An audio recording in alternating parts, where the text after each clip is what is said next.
విద్యాశాఖ డిఈఓ అప్పారావు పాల్గొన్నారు. 10వ తరగతిలో ఉత్తమ ఫలితాలు సాధించిన 152 మందికి, ఇంటర్లో ఉత్తమ ఫలితాలు సాధించిన 33 మందికి అవార్డులు అందజేసి ఒక్కో విద్యార్థికి 20,000 నగదు, మెడల్, ప్రశంసాపత్రం అందజేశారు.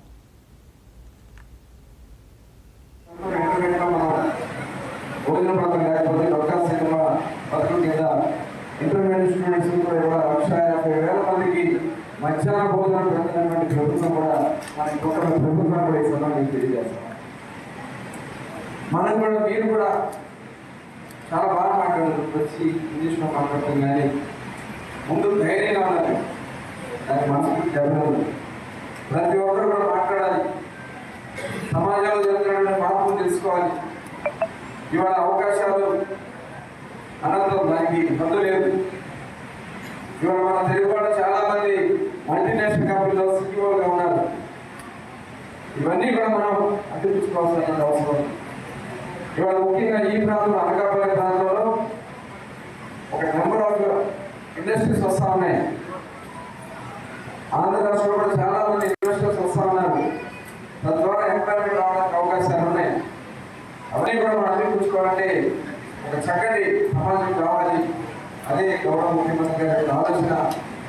ఇవాళ మనం చూసాం గతంలో, మరి ఈ రకంగా ఇంటర్మీడియట్లో కూడా మన గత ప్రభుత్వం ఇంటర్మీడియట్లో మనం భోజన పథకం లేకపోతే డొక్కా సినిమా పథకం కింద ఇంటర్మీడియట్ స్టూడెంట్స్ కూడా 1,50,000 మందికి మధ్యాహ్న స్కూల్లో పునర్నిర్మాణం కానీ, అదేవిధంగా ఉపాధ్యాయులు గత 5 సంవత్సరాలుగా నియమించే కార్యక్రమం జరగలేదు. చాలా స్కూళ్ళలో ఉపాధ్యాయులు లేక సుమారు 12 లక్షల మంది ప్రభుత్వ పాఠశాలలో చదివినటువంటి విద్యార్థుల సంఖ్య తగ్గిపోయింది.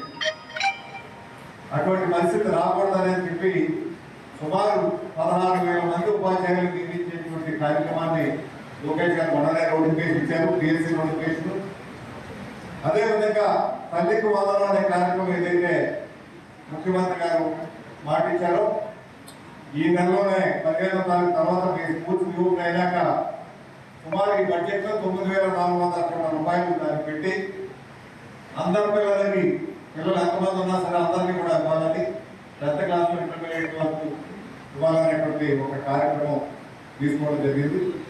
అందులో భాగంగానే ఈ ప్రతిభా అవార్డ్స్ మీకు గుర్తింపు ఇవ్వడమే కాకుండా మిమ్మల్ని ప్రోత్సహిస్తూ మంచి పౌరులుగా రూపొందించి మీరు ఉన్నత స్థాయికి వెళ్ళాలి అనే ఆలోచనతో మిమ్మల్ని ఆదర్శంగా తీసుకొని మిగతా పిల్లలు కూడా పోటీపడి చదవాలనేటువంటి ధ్యేయంతోనేటువంటి మంచి కార్యక్రమాన్ని ఏర్పాటు చేయడం జరిగింది. స్కూల్లో పునర్నిర్మాణం కానీ, అదేవిధంగా ఉపాధ్యాయులు గత 5 సంవత్సరాలుగా నియమించే కార్యక్రమం జరగలేదు. చాలా స్కూళ్ళలో ఉపాధ్యాయులు. అనకాపల్లి ఎన్టీఆర్ వైద్యాలయంలో